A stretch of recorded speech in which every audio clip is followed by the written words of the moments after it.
Hello बच्चों, good afternoon. हम बच्चों बात कर रहे हैं आज इस वीडियो में। इससे पहले आप केपलर्स लॉ पढ़ चुके हो, न्यूटन्स लॉ ऑफ ग्रेविटेशन भी पढ़ चुके हो। मैं इसमें केपलर्स थर्ड लॉ को फाइंड कर रहे हैं हम। Kepler's third law from Newton's law of gravitation.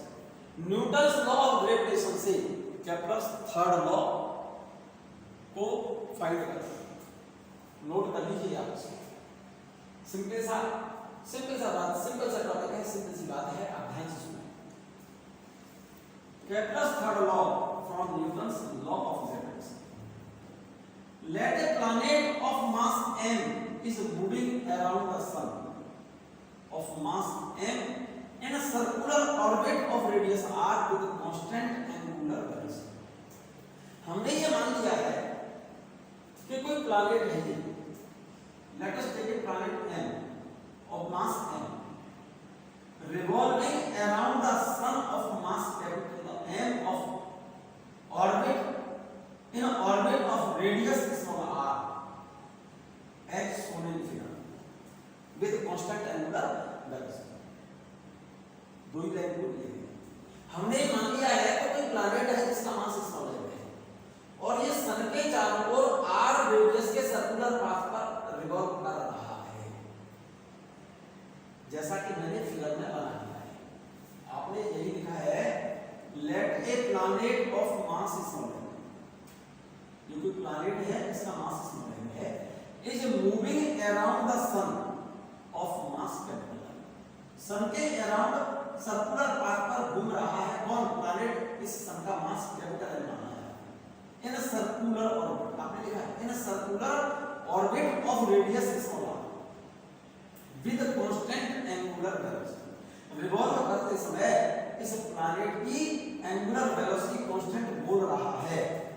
Late us a planet, let a planet of mass small m revolving around the sun of mass capital M in a circular orbit of radius r with constant angular velocity। दो ही बात बोली है। तो जब ये planet सन के चारों ओर circular orbit में घूमेगा तो इस सन के द्वारा, किसके द्वारा? इस सन के द्वारा प्लैनेट पर लगने वाला फोर्स ऑफ अट्रैक्शन वो इस प्लैनेट के लिए क्या प्रोवाइड करा देगा? Centimetre force. तो यहां पर एक ही लाइन लिखिए बच्चों, क्या? Gravitational force applied by the sun on the planet F is equal to G mass of sun into mass of planet upon r square। This gravitational force will act as centripetal force needed for circular motion। Planet की circular motion के लिए क्या चाहिए? Centimetre force. वो centimetre force कहां से मिलेगा? इस सन के द्वारा इस प्लैनेट पर जो ग्रेविटेशनल फोर्स लगाया जाएगा, यही ग्रेविटेशनल फोर्स इस प्लैनेट की सर्कुलर मोशन के लिए क्या प्रोवाइड करा देगा? Centimetre force. तो प्लैनेट के लिए इस ऑर्बिट में घूमने के लिए सेंटीमीटर फोर्स कितना चाहिए? तो ये जो सेंटीमीटर फोर्स होगा प्लैनेट के लिए रिक्वायर्ड है कितना? F = mr omega. भाई ये वाला जो सेंटीमीटर फोर्स है ना, ये वाला फोर्स सन के द्वारा इस प्लैनेट पर जो ग्रेविटेशनल फोर्स लग रहा है, यही ग्रेविटेशनल फोर्स इस प्लैनेट की सर्कुलर मोशन के लिए किसका काम करेगा? सेंटीमीटर फोर्स का काम करेगा। तो ये सेंटीमीटर फोर्स कितना चाहिए इसको? F = mr ओमेगा या फिर mv²/r। एक ही बात, m ये मास प्लैनेट का है, ये सेंटीमीटर फोर्स चाहिए इस प्लैनेट में। और ये सेंटीमीटर फोर्स कहां से मिलेगा? इस सन के द्वारा इस पर लगने वाले ग्रेविटेशनल फोर्स से मिलेगा। तो सन के द्वारा इस प्लैनेट पर जो ग्रेविटेशनल फोर्स हो रहा है वो कौन सा है? Gm/m/r²। तो यही ग्रेविटेशनल फोर्स इस प्लैनेट की सर्कुलर मोशन के लिए किसका काम कर जाएगा? सेंटीमीटर फोर्स का काम करेगा। किसका काम करेगा? सेंटीमीटर फोर्स का काम करेगा मेरे बच्चे। तो जरा देखो, इस m से m कैंसिल, तो क्या बचा यहां पर? G इंटू ये किसका मास है? सन का, upon r² is equal to small r और ओमेगा स्क्वायर के ऊपर लिख दिया है मैंने 4π² अपॉन t²। कैसे? क्योंकि ओमेगा बराबर होता है 2 पाई अपॉन टी और इसका स्क्वायर करेंगे तो 4 pi square upon T square. यहां तक क्लियर है? यहां तक कोई प्रॉब्लम तो नहीं है बच्चों? यहां तक क्लियर है? देखिएगा जरा ध्यान से। एक काम करो, देखो इस टी स्क्वायर को यहां ले जाओ, आर स्क्वायर को इधर ले जाओ और इस जीएम को नीचे ले जाओ, तो टी स्क्वायर बराबर 4 पाई स्क्वायर को ये था, इस जीएम को नीचे ले गए और इस टी स्क्वायर को यहां ले आए और इस आर स्क्वायर को इधर ले गए। एक आर ये रहा, आर स्क्वायर इधर जाएगा तो आर पावर। पहले ये चेक करो, ये बात सही है, ठीक है? तो यहां से देखो जरा, ये वैल्यू क्या है? कांस्टेंट। ये वैल्यू कांस्टेंट है, ये वाली वैल्यू। तो T square directly proportional R cube, मेरे ख्याल से ये केपलर का तीसरा नियम है। न्यूटन्स लॉ ऑफ ग्रेविटेशन से ड्राइव किया है आपने किसको? Kepler's third law. यही लिखा है Kepler's third law derived from Newton's law of gravitation. तो न्यूटन्स लॉ ऑफ ग्रेविटेशन से आपने ड्राइव किया है क्या? Kepler's third law. तो doubt where R is semi major axis. यहां पर आर क्या है बेटे? Semi major axis. आर तो ये डिस्टेंस थी ना, यहां से यहां तक डिस्टेंस, ये मेजर एक्सिस और मेजर एक्सिस का, ठीक है ना, semi major axis, major axis का आधा सेमी मेजर एक्सिस कहलाता है, ठीक है ना? मैं बात कर रहा हूं Newton's law of gravitation from Kepler's third, उल्टा है। इसमें क्या किया था आपने? न्यूटन्स लॉ ऑफ ग्रेविटेशन से केपलर का थर्ड नियम निकाला। अब मैं केपलर के थर्ड नियम से न्यूटन्स लॉ ऑफ ग्रेविटेशन को ट्राई कर रहा हूं। यहां पर ये क्या है? न्यूटन्स लॉ ऑफ ग्रेविटेशन को फाइंड करना है। कहां से? From Kepler's third, Kepler's third. फिर वही बात की है, let a planet of mass m small m is moving around the sun of mass capital M in circular orbit of radius r। ये लिखा है with a constant angular velocity. देखा, वही लाइन वही शब्द एज इट इज मैंने print किया है। ध्यान से सुनो, ध्यान से सुनिएगा। न्यूटन का लॉ ऑफ ग्रेविटेशन मुझे फाइंड करना है कहां से? केपलर के तीसरे नियम से। हमने ये मान लिया है कि कोई प्लैनेट है जिसका मास स्मॉल है और सन के चारों ओर सर्कुलर पाथ पर रिवॉल्व कर रहा है, किससे? With constant angular velocity. हमने सन का मास कैपिटल M माना है और इस ऑर्बिट की रेडियस r मानी है। तो यहां पर सन के द्वारा इस प्लैनेट पर लगने वाला कौन सा फोर्स? ग्रेविटेशनल फोर्स किसका काम कर रहा है? सेंटीमीटर फोर्स का काम कर रहा है। यही लिखा है, the centimetre force acting on the planet for circular motion.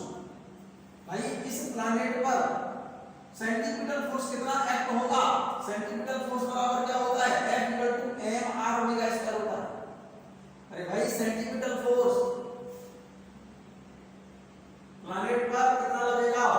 m v² upon r। यहां पर ये m प्लैनेट का मास है, या इसको m v की जगह पर मैं r ओमेगा लिख सकते हैं ना, v की जगह पर r ओमेगा लिख लो, तो m r ओमेगा का स्क्वायर अपॉन r। तो ये वैल्यू क्या बनेगी? F = m v² upon r लिखो, या फिर m r ओमेगा स्क्वायर, एक ही बात है।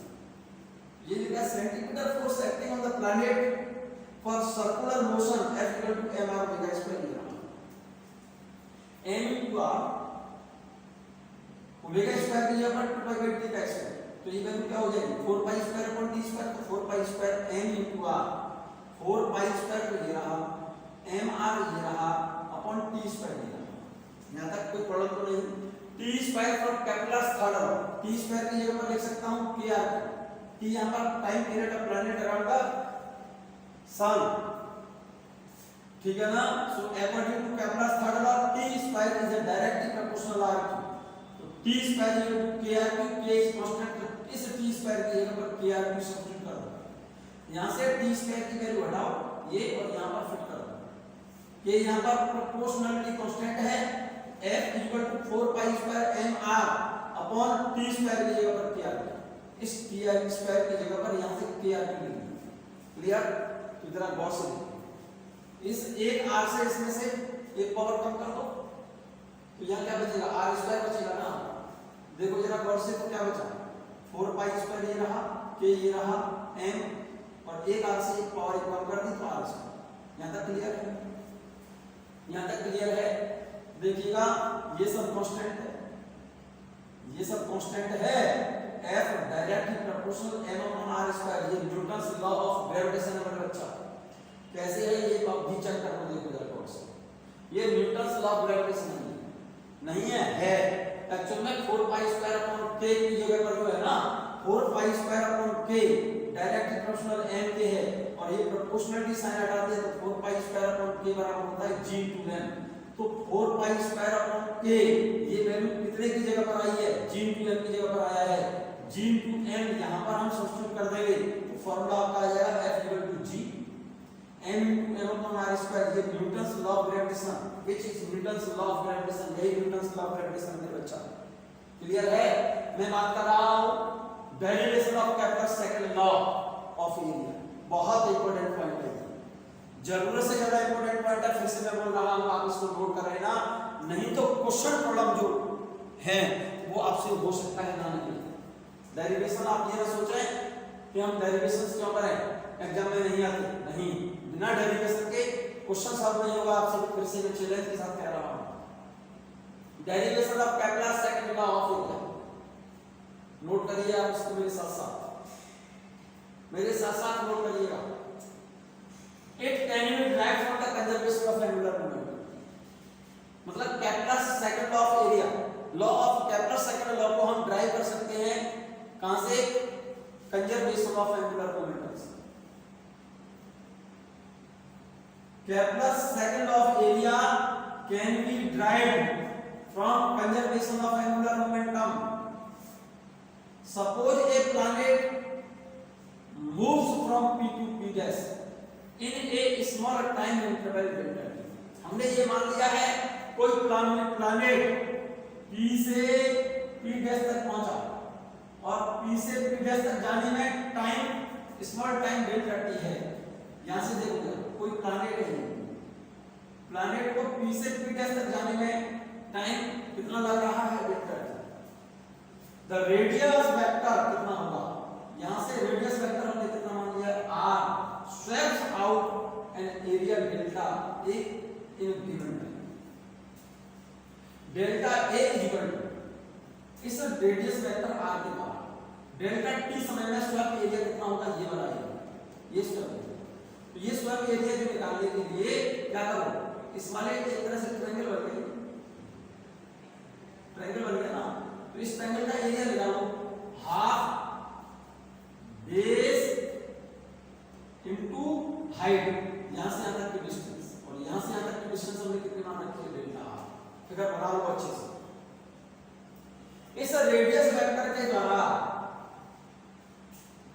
कोई प्लैनेट P से P डैश तक आ गया डेल्टा t समय, तो इस सन से प्लैनेट को मिलाने वाली लाइन के द्वारा कवर्ड स्वेप एरिया कितना होगा? ये स्वेप एरिया। तो ये स्वेप एरिया इस वाले ट्रायंगल का एरिया लेना, हाफ बेस इनटू हाइट, और यहां से यहां तक की डिस्टेंस को आपने कितना मान रखा है? डेल्टा। तो स्वेप एरिया कितना होगा? देखो ये रहा 1/2, बेस कितना है? r, और हाइट कितनी है? Delta. Delta. This equation dividing both side by delta t, क्योंकि एरियल स्पीड निकालनी है, हमें एरिया निकला है। और कैप्लर सेकंड लॉ क्या है? The areal speed of planet around the sun will remain conserve, remain constant. Means the line joining the planet to the sun swept equal area in equal interval of time, that is aerial speed of the planet around the sun will remain same। ठीक है? तो इस equation को दोनों तरफ delta t से divide कर दो आप, तो इसको डेल्टा t से डिवाइड करेंगे तो delta a upon delta t equal to 1/2 r, इसको करेंगे delta r upon delta t। Delta r upon delta t and ले क्या चाहिए? डिस्प्लेसमेंट अपॉन टाइम, और ये एरियल स्पीड है delta a upon delta t, तो 1/2 r, तो delta a upon delta t equal to देखो 1/2 r, और ये डिस्प्लेसमेंट अपॉन टाइम हो गई वेलोसिटी। क्या हो गई? Velocity r cross v। बहुत सिंपल सी बात बोल रहा हूं, इसमें एक काम कर रहा हूं मैं, m का मल्टीप्लाई कर रहा हूं, m से मल्टीप्लाई कर रहा हूं यहां पर और इसको m से डिवाइड कर रहा हूं, तो यही काम किया देखो मैंने यहां delta a upon t delta a upon delta t equal to यहां पर 2 से मैंने डिवाइड कर दिया, वो m से तो डिवाइड कर दिया और m से इसको मल्टीप्लाई कर दिया। ऐसा क्यों किया? क्योंकि ये क्या बन गया देखो r into m into v, मेरे ख्याल से ये एंगुलर मोमेंटम है, ये क्या है angular momentum m r cross v। तो delta a upon delta t equal to 1/2m और r क्रॉस p या m r v, ये इतना क्या है ये पूरा r क्रॉस p क्या है एंगुलर मोमेंटम है। तो delta a upon delta t equal to 1/2m, r cross p को मैं लिख सकता हूं, r क्रॉस p को लिख सकता हूं तो j या फिर l, क्योंकि j बराबर होता है r क्रॉस p, j बराबर r क्रॉस p, j देखो ये एंगुलर मोमेंटम को या l देखो, j और l is the angular momentum of the planet with respect to the sun. तो ये रिलेशन आ गया आपका delta a upon delta t is equal to 1/2m और इसको लिख दिया मैंने j या l, 2 कांस्टेंट m कांस्टेंट, इसका मतलब क्या हो गया, और since angular momentum of the planet around the sun is constant, l constant, 2 constant, m constant, l constant, angular momentum of planet around the sun will remain same रहता है, और m mass of planet का ये change होगा नहीं, 2 constant है। इसका मतलब ये क्या है, areal speed delta a upon angular momentum of the planet is constant, l constant है, m कांस्टेंट है, 2 कांस्टेंट है। Hence angular speed of the planet around the sun, angular speed कहते हैं delta a upon delta t equal to constant, that is the aerial velocity of the planet around the sun is constant.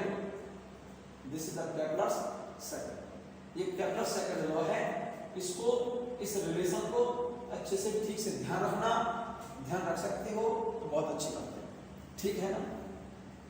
मैं बात कर रहा हूं बच्चों बहुत important point, छोटे से पॉइंट हैं, बहुत छोटे से पॉइंट हैं, आप इनको नोट कर लेंगे बहुत अच्छा रहेगा, आपके बहुत ज्यादा अच्छा रहेगा, ठीक है कि नहीं? यस, एक इंपॉर्टेंट नोट देखिएगा आप इसका, वेरी इंपॉर्टेंट,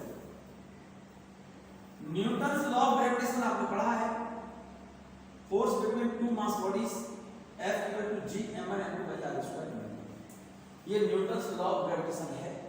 m1 मास है इस बॉडी का, m2 मास है इस बॉडी का, r इसके सेंटर से इस बॉडी के सेंटर से सेंटर की डिस्टेंस होती है, इन दोनों बॉडीज के सेंटर टू सेंटर डिस्टेंस होती है।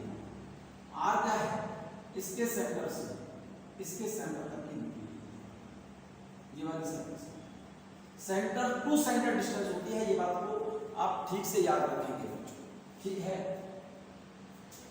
यूनिवर्सल ग्रेविटेशन कांस्टेंट की डेफिनेशन देखें आप ध्यान से, यूनिवर्सल ग्रेविटेशन कांस्टेंट की डेफिनेशन देखें, universal gravitation constant given by Cavendish experiment, universal gravitation constant g की जो वैल्यू है ना वो एक्सपेरिमेंटली लेबोरेटरी लैब में कैवेंडिश नामक साइंटिस्ट ने फाइंड की और इसकी वैल्यू एक्सपेरिमेंटली निकल करके आई, कितनी वैल्यू पता होगी आपको, g की वैल्यू यूनिवर्सल ग्रेविटेशन कांस्टेंट की वैल्यू 6.67 10⁻⁻11 न्यूटन मीटर स्क्वायर पर kg स्क्वायर।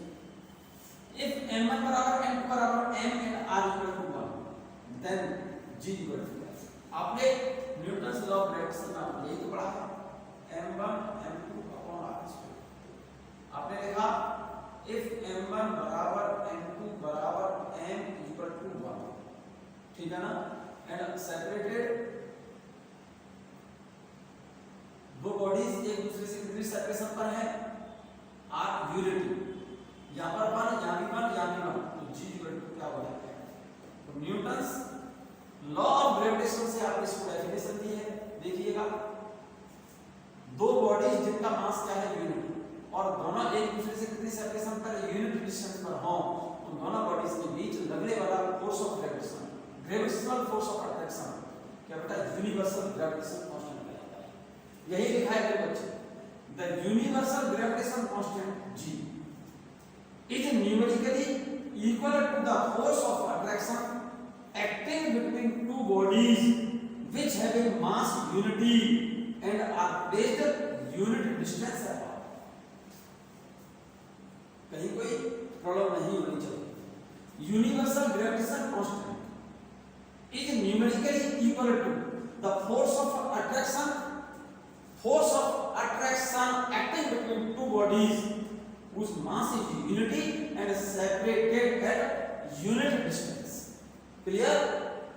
Definition याद हो जाएगी? बहुत अच्छा। सेकंड पॉइंट देखिएगा, बड़ा काम का पॉइंट है, बहुत ज्यादा काम का पॉइंट है। आप सिंपल सी बात देखिए, वैसे कुछ नहीं है। इन gravitation both the masses always experience equal and opposite forces whether the mass are equal or not. क्या कहना चाहता है? कहना ये चाहता है बच्चा, क्या इन gravitation both the masses always experience equal and opposite forces whether the masses are equal or not. एक बॉडी दूसरी बॉडी पर जितना फोर्स लगाती है, जैसे हमने कहा एक बॉडी ये है और एक बॉडी, इस बॉडी का मास मैंने मान लिया 1 kg है बच्चों, और इस बॉडी का मास मैंने कहा 2 kg, 2 किलोग्राम। ठीक है ना? इन दोनों के बीच की सेपरेशन मान लीजिए r है। ये फर्स्ट बॉडी है और ये सेकंड बॉडी। फर्स्ट बॉडी के द्वारा सेकंड बॉडी पर लगने वाला force F, force F21, force exerted by force on second body exerted by first is equal to इसके द्वारा इस पर लगने वाला फोर्स है। ये बॉडी लगा लीजिए इस पर, इस बॉडी का मास m1 की जगह पर क्या लिखेंगे 1 किलोग्राम इनटू m2 की जगह पर क्या लिखोगे 2 अपॉन डिस्टेंस r स्क्वायर।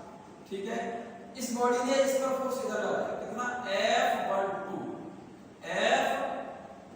कितना होगा, इसने लगाया इस पर कितना g, इसका मास इनटू इसका मास अपॉन इस डिस्टेंस का स्क्वायर। जरा गौर से देखो, इन दोनों में से कौन सा फोर्स ज्यादा है, कौन सा कम है?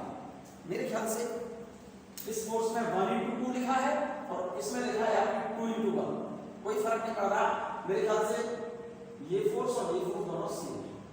आपने बोला है both the bodies always experience equal and opposite forces whether the mass are equal or not. दोनों बॉडीज के मास सेम हो या सेम ना हो, इस बॉडी के द्वारा इस पर लगने वाला फोर्स और इस बॉडी के द्वारा इस पर लगने वाला फोर्स दोनों एक दूसरे के क्या होंगे, बराबर होंगे, इक्वल होंगे और अपोजिट होंगे। So in a gravitation, both the masses always experience equal and opposite forces whether the masses are equal or not. ये बात क्लियर हो गई? थर्ड पॉइंट सिंपल सा है, सुनिएगा। In order to halve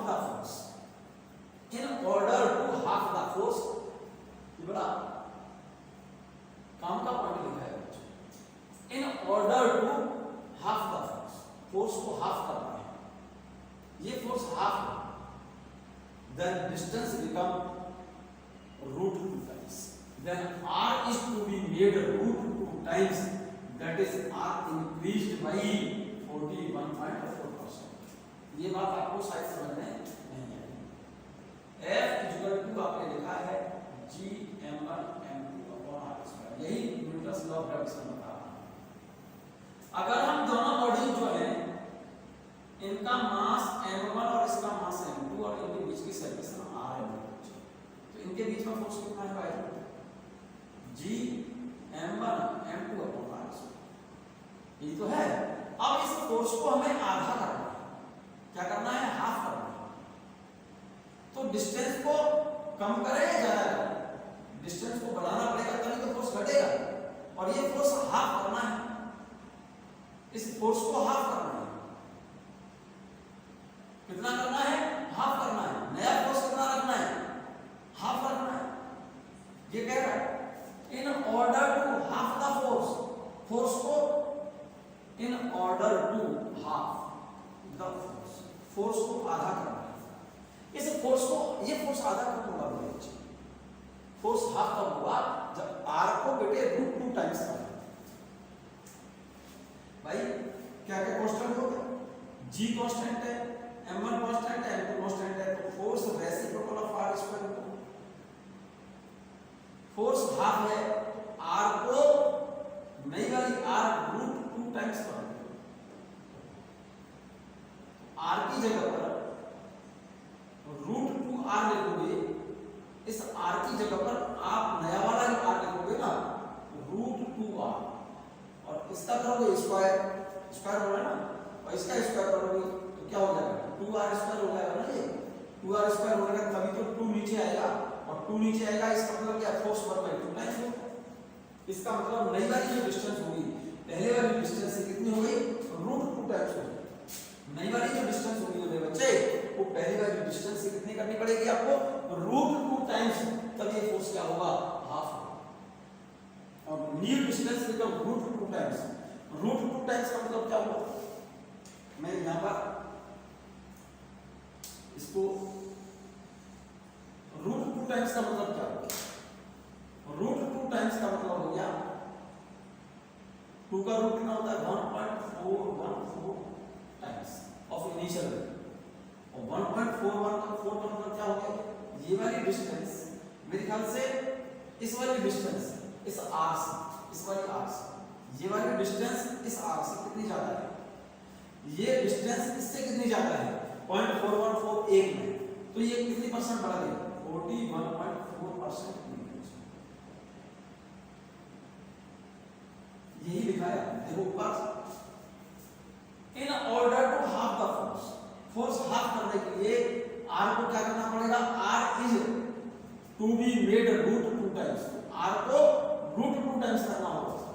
√2 का मतलब 2 का रूट कितना होता है? 1.41 टाइम्स, और 1.41 4r इस r से कितना ज्यादा है? इस वाले r से ये कितना ज्यादा है? 0.414, तो एक में तो ज्यादा है 0.414, तो परसेंटेज में कितना ज्यादा हो गया? ये इसमें 100 का मल्टीप्लाई कर दो 0.414 में, तो कितना परसेंट बढ़ा दिया? 41.4%। अगर डिस्टेंस को बढ़ा दी जाए तो फोर्स क्या हो जाएगा? आधा। In order to half the force r is to be made √2 times, that is new distance increased by 41.4% of the original distance, then force become half. Clear? Next point देखिए, Newton's law of gravitation is a fails if r is less than 10⁻⁻⁹। बहुत important point है बच्चों। Newton's law of gravitation जो होता है वो 10 angstrom से कम distance पर एप्लीकेबल नहीं होता। क्या बोल दिया आपने? दिस लॉ, कौन सा लॉ की बात कर रहे हो आप? किस लॉ की बात कर रहे हो आप? न्यूटन्स लॉ ऑफ ग्रेविटेशन की बात कर रहे हैं बच्चे। किसकी बात कर रहे हैं हम? न्यूटन्स लॉ ऑफ ग्रेविटेशन की बात कर रहे हैं। Newton's law of gravitation fails if separation between two bodies is less than 10⁻⁹ metre. अगर दो बॉडीज के बीच की सेपरेशन 10⁻⁹ मीटर मींस 10 एंगस्ट्रॉम से कम है, तो Newton's law of gravitation applicable नहीं होता मेरे बच्चे। कारण, if separation between two particles is less than 10⁻⁹ metre means 10 angstrom. 10 angstrom से अगर दो पार्टिकल के बीच की सेपरेशन कम है तो उन दोनों पार्टिकल के बीच में एक फोर्स इफेक्टिव होने लगता है, cohesive and adhesive forces act between them.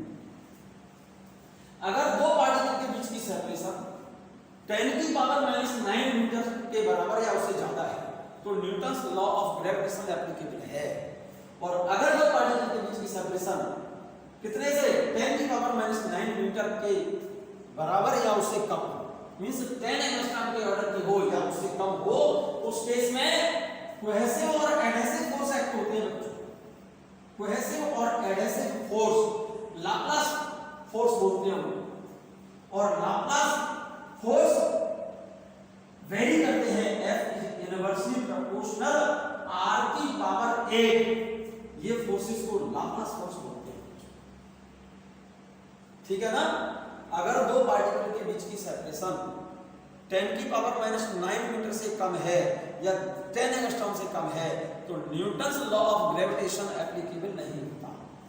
उस केस में जब दो पार्टिकल के बीच की सेपरेशन 10 एंगस्ट्रॉम के बराबर हो या 10 एंगस्ट्रॉम से कम हो तो उन दोनों पार्टिकल के बीच में कोहेसिव और एडहेसिव फोर्स लगने लगते हैं और कोहेसिव और adhesive force Laplace law F is inversely proportional r की पावर 8 को फॉलो करते हैं।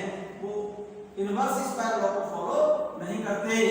They do not obey inverse square law, मतलब न्यूटन्स लॉ ऑफ ग्रेविटेशन को वो फॉलो नहीं करते। जिन दो पार्टिकल के बीच की सेपरेशन 10 की पावर माइनस 9 मीटर से कम मींस 10 एंगस्ट्रॉम से कम हो तब Newton's law of gravitation applicable नहीं होगा। उस केस में कौन सा लॉ लगेगा? Laplace law. और लाप्लास लॉ ओबे करते हैं inversely proportional. Laplace law is inversely proportional r की पावर 8। उस केस में उन दोनों पार्टिकल के बीच में जो फोर्स लगता है उन फोर्सेस को हम कोहेसिव या एडहेसिव फोर्स बोलते हैं। कोहेसिव फोर्स होता है बेटे दो सिमिलर पार्टिकल्स, सिमिलर पार्टिकल के बीच में लगने वाला फोर्स ऑफ अट्रैक्शन कोहेसिव होता है और डिसिमिलर अलग अलग मटेरियल के पार्टिकल के बीच में जो फोर्स लगता है उस फोर्स को बोला जाता है मेरे बच्चे एडहेसिव फोर्स। फिफ्थ पॉइंट देखिएगा, बहुत इंपॉर्टेंट। न्यूक्लियर फोर्स जो होते हैं मेरे बच्चे, कौन सा फोर्स? न्यूक्लियर फोर्स सबसे strongest force of attraction. Nuclear force सबसे बड़े होते हैं, इससे छोटे फोर्स होते हैं इलेक्ट्रिकल फोर्स, इससे छोटे और वीक होते हैं मैग्नेटिक फोर्स, मैग्नेटिक फोर्स से वीक होते हैं ग्रेविटेशनल फोर्स और ग्रेविटेशनल फोर्स से भी वीक होते हैं वैन वाल फोर्स, गैस मॉलिक्यूल के बीच में जो लगते हैं। तगड़ा न्यूक्लियर फोर्स सबसे strongest force of attraction. Nuclear force सबसे पावरफुल होते हैं बच्चों, इससे वीक होते हैं इलेक्ट्रिकल फोर्स, इससे वीक होते हैं मैग्नेटिक फोर्स, इससे वीक होते हैं ग्रेविटेशनल फोर्स और ग्रेविटेशनल फोर्स से वीक होते हैं, मैंने लिखा नहीं है इस पर, van der Waals force. The gravitational force is the weakest force of interaction between two particles. इस केस में यहां पर ग्रेविटेशनल फोर्स सबसे वीक है, इससे बड़े होते हैं मैग्नेटिक फोर्स और मैग्नेटिक फोर्स से बड़े होते हैं इलेक्ट्रिकल फोर्स, सबसे ज्यादा स्ट्रॉन्गेस्ट फोर्स होते हैं न्यूक्लियर फोर्स। न्यूक्लियर फोर्स सबसे ज्यादा पावरफुल होते हैं, ये आप याद रखिए। For two protons, two particles, for two particles, ध्यान से समझिए बच्चों, मैं बात कर रहा हूं दो पार्टिकल में जैसे दो इलेक्ट्रॉन हैं, फॉर टू इलेक्ट्रॉन्स, दो इलेक्ट्रॉनों के बीच जो ग्रेविटेशनल फोर्स लगता है मेरे बच्चे, दो इलेक्ट्रॉनों के बीच ग्रेविटेशनल फोर्स उन इलेक्ट्रॉनों के बीच लगने वाले इलेक्ट्रिकल फोर्स से 10 की पावर माइनस 43 टाइम्स होते हैं। ये बात आपको फिलहाल याद करनी है, क्लियर है? अगला point, for one electron and one proton, एक इलेक्ट्रॉन और एक प्रोटॉन मींस हाइड्रोजन एटम, उनके बीच एक इलेक्ट्रॉन और एक प्रोटॉन के बीच में लगने वाला ग्रेविटेशनल फोर्स, उनके बीच में लगने वाले इलेक्ट्रिकल फोर्स से 10 की पावर माइनस 39 टाइम्स होते हैं। और फॉर टू प्रोटॉन्स, दो प्रोटॉनों के मध्य जो ग्रेविटेशनल फोर्स होगा वो इलेक्ट्रिकल फोर्स से 10 की पावर माइनस 36 टाइम्स होगा। ठीक है ना मेरे बच्चे, क्लियर है? मैं बच्चों वेरिएशन ऑफ जी की बात करूंगा, acceleration due to gravity and variation of acceleration due to gravity, ये नेक्स्ट लेक्चर में, नेक्स्ट वीडियो में आएगा। इस वीडियो में बच्चों जो मैंने कराया है आपको केपलर्स लॉ और न्यूटन्स लॉ ऑफ ग्रेविटेशन और इनकी एक दूसरे से डिपेंडेंसी, मतलब केपलर्स लॉ से न्यूटन्स लॉ ऑफ ग्रेविटेशन को फाइंड करना, न्यूटन्स लॉ ऑफ ग्रेविटेशन को केपलर्स लॉ से फाइंड करना, ये मैंने बताया आपको। और इसकी कुछ एप्लीकेशंस बताई मैंने, कुछ पॉइंट्स बताए आउटलाइंस इसकी, जिन पर बेस्ड कुछ क्वेश्चंस एग्जाम में, कॉम्पिटिटिव एग्जाम में आते हैं। आप इस वीडियो को इसीलिए एक दो बार जरूर देखें।